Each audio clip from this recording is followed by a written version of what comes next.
প্রিয় দর্শক, আপনাদেরকে স্বাগত জানাচ্ছি রতন তালুকদার লাইভে। বিষয়টি অত্যন্ত প্রত্যাশিতই ছিল। কেউ যদি মনে করেন যে বিষয়টি আলোচনায় ছিল না, বিষয়টি হঠাৎ করে এসেছে, বিষয়টি আগের একটি মামলার অজুহাত নিয়ে নতুন করে শুরু হয়েছে, তেমনটি কিন্তু নয়। কি নিয়ে কথা বলছি সেটি শুনুন।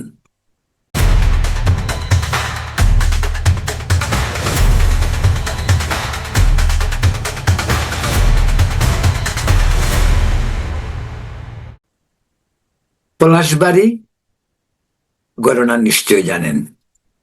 বাংলাদেশে 500-র উপরে উপজেলা রয়েছে প্রায়, কিন্তু কোনো উপজেলা নিয়ে কিন্তু এত কথা বা এই পলাশবাড়ি উপজেলায় কতজন আগে জানতো আমি জানি না, আমি নিজেও জানতাম না। গাইবান্ধা চিনি, রংপুর চিনি, কিন্তু রংপুরের, বৃহত্তর রংপুরের গাইবান্ধা জেলার পলাশবাড়ি বাংলাদেশের সব মানুষকে জানতে হবে তেমনটি কথা নয়। কিন্তু পলাশবাড়ি আলোচনায় এসেছে কেন? পলাশবাড়ি আলোচনায় আসার একমাত্র উদ্দেশ্যটা কি? ভাই, পলাশবাড়ির হিন্দুরা বেশ বেড়ে গেছে। পলাশবাড়িতে বিশাল বড় মন্দির হয়েছে। পলাশবাড়িতে রাম মন্দির হচ্ছে, রামের স্ট্যাচু হচ্ছে 81 ফুট। এসব বাংলাদেশের মমিন মুসলমানরা কিভাবে সহ্য করতে পারে? এটা তো সহ্য করা যায় না। এটা সহ্য করা মানে গুনাহ হবে। বাংলাদেশের পবিত্র এই ইসলামের ভূমি, এই ভূমি একসময় ছিল অন্যদের, কিন্তু এখন ইসলামের ভূমি। এখানে নাকি সব জায়গাতে, সব ডিস্ট্রিক্টে নাকি ইসলামের উলিয়াউলারা শুয়ে রয়েছেন, যে কারণে এটা এখন ইসলামের ভূমি বলবো। যাই হোক, পলাশবাড়িতে কি হলো? রাম মন্দির আখ্যায়িত করা হচ্ছে, বারবার ফোকাসিং আনা হচ্ছে রাম মন্দির। আসলে কোথাও রাম মন্দির নেই এখানে। পলাশবাড়ির মন্দিরটির নাম শ্রী শ্রী রাধা গোবিন্দ কালী মন্দির। এখানে রামের কোনো নাম গন্ধ নাই। রাম হিন্দুদের অবতার। রামের স্ট্যাচু থাকতেই পারে, সেটা 100 ফুট হোক, 81 ফুট হোক, আর 181 ফুট হোক, সেটা অবশ্যই অ্যাডমিনিস্ট্রেশন, প্রশাসনের পারমিশনে থাকা উচিত। কারণ যদিও আমাদের দেশে এগুলি হয় না, আমাদের দেশে হাজার হাজার মসজিদ রয়েছে যার কোনো হিসাব নেই, সরকারের প্রশাসনের কোনো অনুমোদন নেই। কত ফুট, কত বড় কি বলে মিনার হবে, প্রশাসনের পারমিশন নিয়ে কজন করেছে? তবু ধরা যাক, যুগ পরিবর্তন হয়েছে। বাংলাদেশের হিন্দুরা তো এমনিতেই দেশে সংখ্যালঘু, তাদেরকে বানানো হয়েছে। তাদের উপর এক ধরনের খবরদারি, একেবারে রিক্সাওয়ালা থেকে শুরু করে প্রধানমন্ত্রী পর্যন্ত মনে করে ওরা তো দেশের সংখ্যালঘু। মানে সংখ্যালঘু মানে তাদের আর কোনো রাইট টাইট নাই। সংখ্যালঘু মানে ওরা আমাদের দয়ায় থাকবে। সংখ্যালঘু মানেই আমরা হুমকি দামকি দেব, তাদের মেয়েটি বড় হবে, মেয়েটিকে আমরা বুক করব, সুন্দরী বউ হলে তাকে বুক করব। সংখ্যালঘু সম্পত্তিটা দখল করব, ভারতে পাঠিয়ে দেব, এই যে মানসিকতা আমাদের দেশে চলছে। প্রিয় দর্শক, বলছিলাম পলাশবাড়ি। পলাশবাড়িতে যিনি মন্দির করছেন, এই ভদ্রলোকের নামটা হলো, মন্দির কিন্তু আগেই ছিল, বলা যেতে পারে যে মন্দির পুনর্নির্মাণ হচ্ছে। কোনো কোনো বিষয় হইতেই পারে, সবসময় ডেভেলপমেন্ট চলতে থাকে। যে কোনো মন্দির হোক, মসজিদ হোক, গির্জা হোক, বুদ্ধ মন্দির হোক, স্কুল হোক, কলেজ হোক, বিশ্ববিদ্যালয় হোক, পুনর্নির্মাণ, ডেভেলপমেন্টের কাজ চলতেই থাকে। এখন এই কাজটি করেছেন যে ভদ্রলোক, তার নাম হলো হরিদাস চন্দ্র তারুণী। বাড়ি তার পলাশবাড়িতেই। তাকে গ্রেপ্তার করা হয়েছে গতকাল, এখনো বোধহয় 24 ঘন্টা হয়নি আমি যখন ভিডিও করছি। পলাশবাড়ি থানার ওসি সরোয়ার আলম নিজেও বিষয়টি কনফার্ম করেছেন। বাংলাদেশের বিভিন্ন পত্রপত্রিকায় আপনারা নিশ্চয়ই নিউজটুকু দেখেছেন।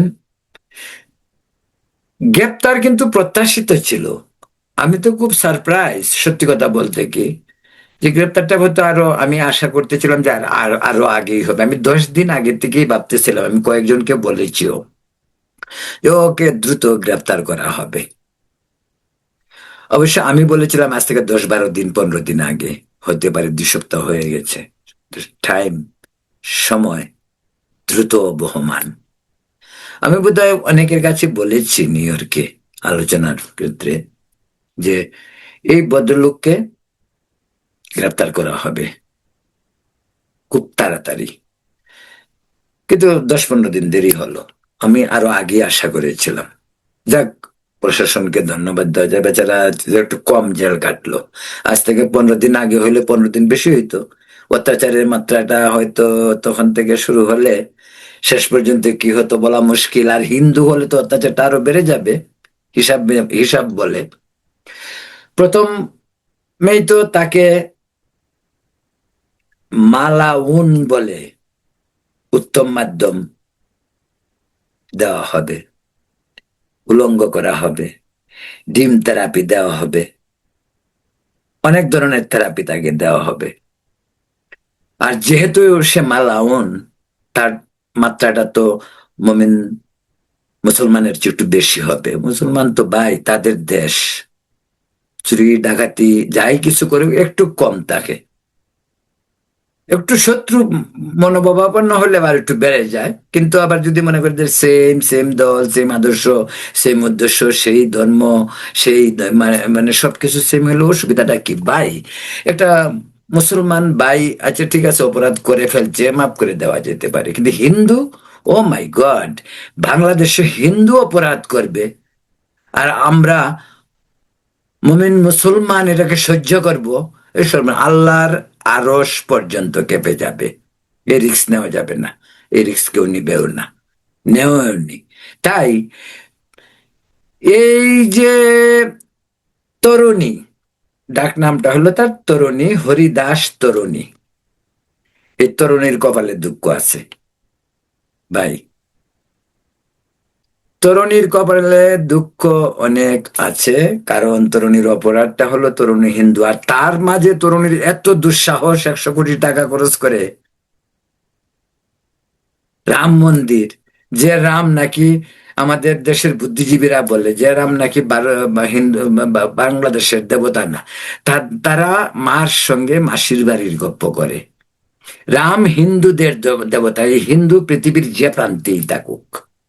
আমি এটা নিয়ে পরে একটা ভিডিও করব। আমি এই যে গোলাম মাওলা রনি, এই যে তথাকথিত টাই স্যুট পরা যে বুদ্ধিজীবী আছে না, যেগুলি আওয়ামী লীগের থেকে পাশায় লাথি দিয়ে বের করে দিয়েছে, ওদেরকে নিয়ে আমি পরে একটি ভিডিও করব। তো আজকের ভিডিওটা এটাই, হরিদাস তারুণী মন্দির বানাচ্ছেন, মন্দিরকে অ্যাকচুয়ালি পুনর্গঠিত করছেন। রামের বিশাল স্ট্যাচু করছেন। আমি এটা বিশ্বাস করি স্ট্যাচু করার আগে অবশ্যই প্রশাসনের অনুমতির প্রয়োজন ছিল। এখন এসে যদি বলে যে ভাই মসজিদ বানাচ্ছে, তারা তো ভাই তারা মুসলমান আর আপনি হিন্দু, আর আপনাকে নিতে হবে। আর হিন্দুরা সবসময় আইনকে কখনো হাতে তুলে নেয় না। হিন্দুদের একটি বিবেক বিবেচনা রয়েছে, আইনের প্রতি তারা শ্রদ্ধাশীল, তাই ভাই, আপনি 81 ফুট বা 90 ফুট রামের স্ট্যাচু বানাবেন, আপনি প্রশাসনের পারমিশন নেন, প্রশাসনের পারমিশন দিলে আপনি করবেন, না হয় করবেন না। যদিও দেশের মানুষ, সাধারণ মানুষ ভাবতে পারে আমার মন্দিরের আঙ্গিনায় আমি রাম মন্দির বসাবো না, হনুমান মন্দির বসাবো না, রাবণের মন্দির বসাবো, বা বা শিবের স্ট্যাচু বানাবো, এটা আমাদের এই সাম্প্রদায়িক সম্প্রীতির তথাকথিত বাংলাদেশের মুসলমানদের কি আসে যায় ভাই? এটা তো মসজিদের আঙ্গিনায় হচ্ছে না, এটা হচ্ছে একটি পুরাতন মন্দিরের আঙ্গিনায়। সেখানে অনেক কিছুই হইতে পারে। মন্দিরের আঙ্গিনায় আপনার বিষয়টি যদি অন্যকে হার্মফুল না হয়, অন্যের জন্য, যেটা বলছি, এটা তো মুসলমানদেরকে কোনো ক্ষতি করছে না। এটা তো এমন হচ্ছে না, মন্দিরের ভিতর তারা যা খুশি তা করতে পারে। একজন মানুষ, বা হিন্দুরা কি দুর্গাপূজায় মদ খায় না? হিন্দুদের কি মদ খাওয়া নিষিদ্ধ আছে? কোথাও নেই, খাচ্ছে। কিন্তু হিন্দুরা যে মদ খায় তার চেয়ে ডাবল মদ তো মুসলমানরা খায়। মদ তো মুসলমানদের জন্য হারাম, তাই না?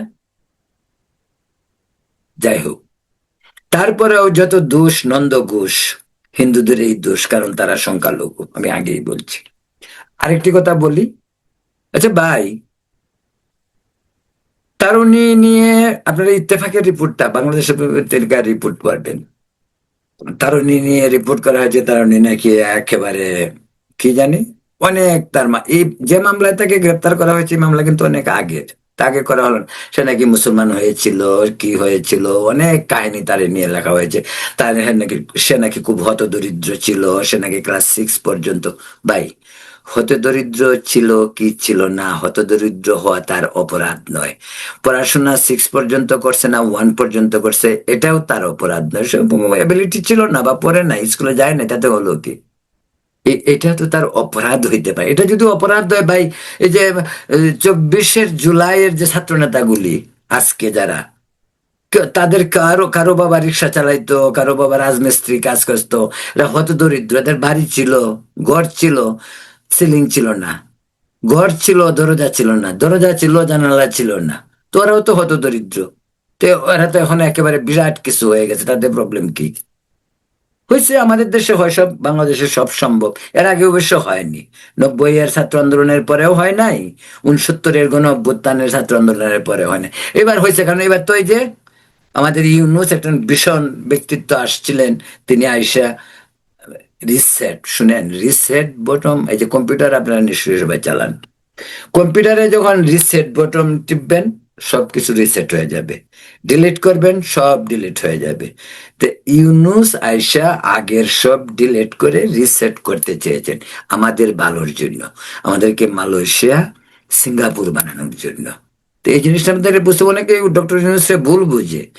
ডক্টর ইউনুস আমাদের দেশটিকে মালয়েশিয়া, সিঙ্গাপুর বানানোর জন্য চেষ্টা করছে। শেখ হাসিনা যেটা শুরু করেছিল, এটার উল্টা পথে তিনি চেষ্টা করতেছিলেন, কারণ উনি খুব মেধাবী, নোবেল বিজয়ী। উনার, উনি এটা ডিজার্ভ করে যে দেশকে কোন ডিরেকশনে তিনি নিয়ে যাবেন, সেটা চেষ্টা তিনি করেছেন। যাই হোক, তরুণী নিয়ে কথা, তরুণীর অপরাধ অনেক।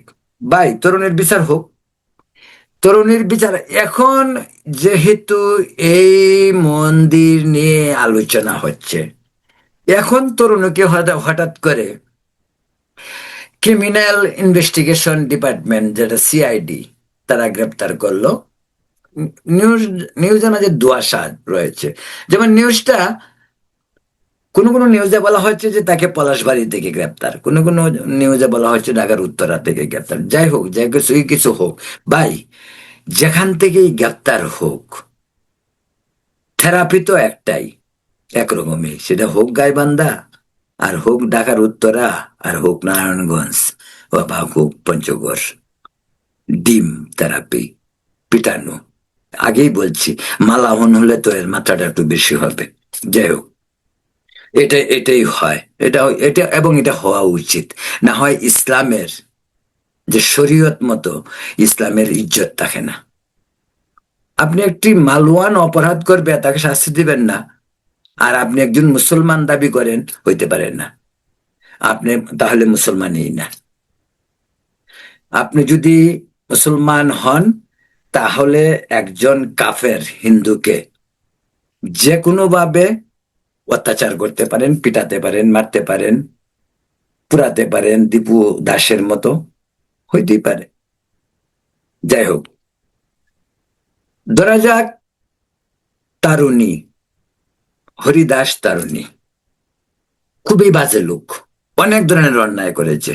মুসলিম হয়েছে, মুসলিম মেয়ে বিয়ে করেছে, তারপর আবার ছেড়ে দিয়েছে, তারপর আবার ইন্ডিয়া গেছে, তারপর আবার বাংলাদেশে আসছে, তারপর আবার কিসের বিজনেস করছে, টাকা এইসব করে অনেক অপরাধ সে করছে। সবগুলি অপরাধের বিচার হোক।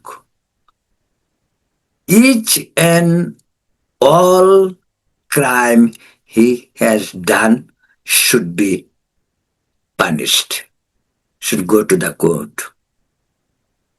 কিন্তু আপনার রামের স্ট্যাচু বানাচ্ছে, সে নিয়ে পলাশবাড়ি আলোচিত হচ্ছে, এখন আপনি তাকে গ্রেপ্তার করবেন কেন? বাংলাদেশে তো গ্রেপ্তার করতে অসুবিধা নেই, 10 বছর আগের কোন একটা কারণ দেখিয়ে বা নতুন কারণও দেখা যেতে পারে, কোনো অসুবিধা নেই। 24-এর পরে আওয়ামী লীগ নেতাদেরকে যে গ্রেপ্তার করা হয়েছে, একজন শেখ হাসিনার বিরুদ্ধে মামলা বোধ হয় 200-র উপরে, আমি তো মনে করি কম হয়েছে, আর 400-500 হওয়ার দরকার ছিল।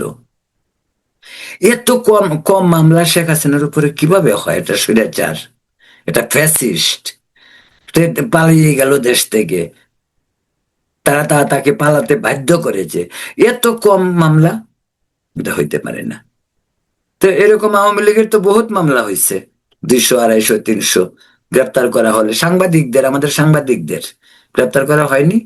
অনেকগুলো এখনো জেলে। আনিস আলমগীরকে করছিল না গ্রেপ্তার?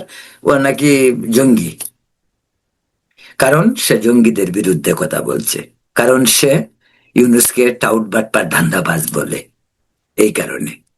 পান্নাকে, মঞ্জুরুল আলম পান্নাকে করা হয়নি? করা হয়েছে, তাকেও ছাড়া হয়েছে। যাই হোক, মাসুদ কামাল বেঁচে গেছে, কারণ মাসুদ কামালের বেঁচে যাওয়ার কারণটা হলো মাসুদ কামাল ব্যালেন্সটা খুব ভালো করে করতে পারে। ওই ব্যালেন্সটা হয়তো আনিস আলমগীর করতে পারেনি, শ্যামল দত্ত করতে পারেনি, রূপা করতে পারেনি, মুজাম্মেল বাবু করতে পারেনি। বা করলেও আমি মনে করি সাংবাদিকতায় অসৎ কাজ যারা করেছে তাদের বিচার হওয়া উচিত, 100 বার হওয়া উচিত। প্রিয় দর্শক, বলছিলাম পলাশবাড়ির গ্রেপ্তার নিয়ে। তো পলাশবাড়ির গ্রেপ্তার বাংলাদেশের কথাটা আমি একটু অন্যভাবে বলতে চাই। ধরা যাক হরিদাস তরুণী ক্রিমিনাল, ভীষণ ক্রিমিনাল, তার বিচার হওয়া উচিত, সবকিছু হওয়া উচিত।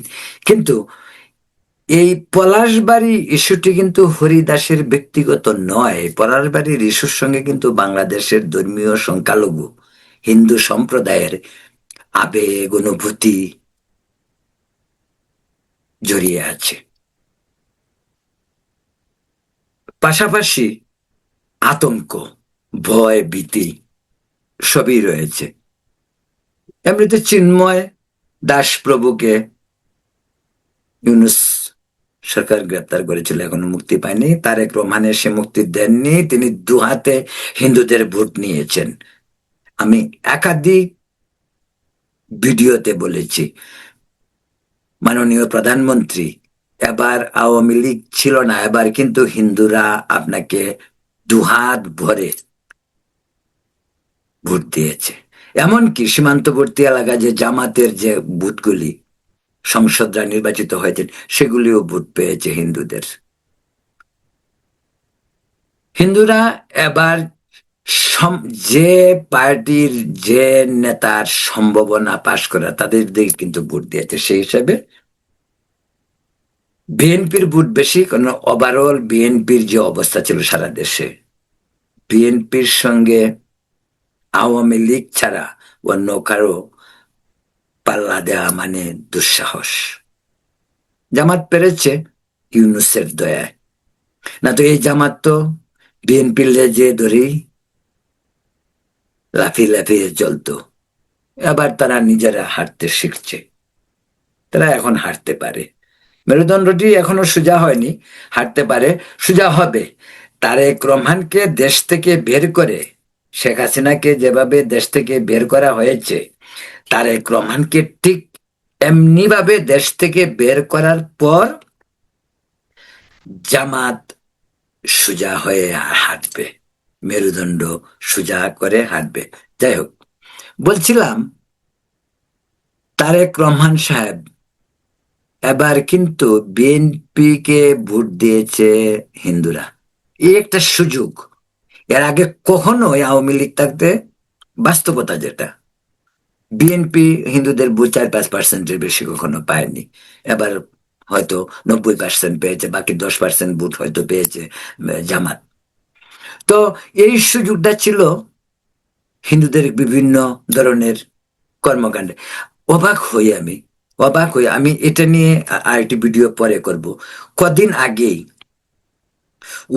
উপসচিব পদে পদোন্নতি হলো বা নতুন নিয়োগ প্রাপ্ত হলো 179 জন। কজন সংখ্যালঘু সম্প্রদায়ের জানেন? 4 জন। 3 জন হিন্দু, 1 জন উপজাতি। আচ্ছা ভাই, আপনাদের হিসাবে হিন্দুর সংখ্যা যদি 8% হয়, তো এখানে তো প্রায় 200 পদোন্নতি হলো। তো এই 200 জন্য তো অন্তত 16 জন হওয়া উচিত। আমি যদি কখনোই বিশ্বাস করি না বাংলাদেশে 8% হিন্দু, বাংলাদেশে এখনো 10-12% হিন্দু আছে, এটা কখনোই দেখানো হয় না। আদমশুমারি যেটা হয়, সেন্সাস, সেই সেন্সাসে কখনো প্রকৃত হিন্দুদের হিসাবটি দেখানো হয় না। এই কারণেই আমি এখনো বিশ্বাস করি বাংলাদেশের হিন্দুদের সংখ্যা 10-12% পর্যন্ত হবে। জাতিসংঘের তত্ত্বাবধানে বাংলাদেশে সেন্সাস হোক, হিন্দুদের হিসাব হোক, তখন প্রকৃত হিসাবটি বেরিয়ে আসবে। যা বলছিলাম, তারুণীর গ্রেপ্তার উদ্দেশ্যমূলক, তারুণী অপরাধ করেছে, আমি সবকিছু মেনে নিলাম। তারুণী প্রথম মত মুসলমান হয়েছে, তারপর আবার একটা মুসলিম মেয়ে বিয়ে করছে, আবার আয়সা পড়ছে, এটা তো একটা অপরাধ করছে সে, মনে করি আমি। এটা হিন্দু হয়ে একটি মুসলিম মেয়েকে বিয়ে করে, মানে কত দুঃসাহস। তারপর বেচারা বিয়ে করে মুসলমান হয়েছে না, না কি হয়েছিল কি জানি, মুসলিম নাম নিয়েছিল। তারপর সে নুনও কাটে নাই, তাহলে সে মুসলমান কিভাবে হইল? যাই হোক, যেভাবেই হোক, সে তো একটা দান্দাবাজি করেছে, বিচার হোক, কোনো অসুবিধা নেই। কিন্তু পলাশবাড়ি মন্দিরটি তার বাবার সম্পত্তি না, ফরিদাস তরুণীর বাবার সম্পত্তি না, এটা হিন্দুদের সম্পত্তি।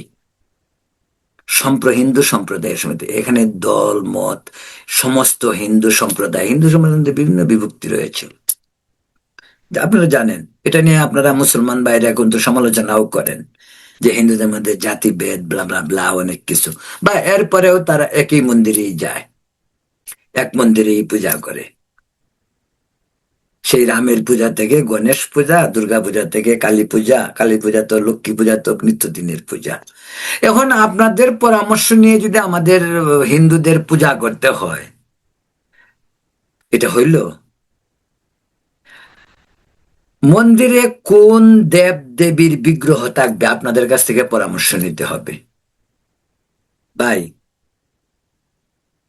আপনাদের পরামর্শ নিলে হিন্দুদের, আমি আমি তো মনে করি বাংলাদেশে যেদিন হিন্দুদের মুসলমানদের পরামর্শে ধর্মকর্ম করতে হবে মন্দিরে, এর আগে হিন্দুদের আত্মহত্যা করা উচিত, অথবা দেশ থেকে ছেড়ে চলে যাওয়া উচিত। এর চেয়ে বড় অপমান বোধ আর হইতে পারে না। আমি হিন্দু, আমি মন্দিরে যাব, মন্দিরে কার বিগ্রহ রাখবো, কার পূজা করব? আর আপনি মুসলমান, আপনি ধর্মীয় সংখ্যাগুরু, আপনি এসে আমাকে বলবেন যে এখানে এই দেবীর পূজা হতে হবে, ওই দেবতার পূজা হতে হবে, আর সেটা আমাকে করতে হবে। এর আগে আমি আত্মহত্যা করতে চাই, সেটাই বটম লাইন। প্রিয় দর্শক, আজ এ পর্যন্তই। ভালো থাকুন, সুস্থ থাকুন। পরবর্তী অন্য কোনো ইস্যু নিয়ে কথা বলবো। শুভরাত্রি।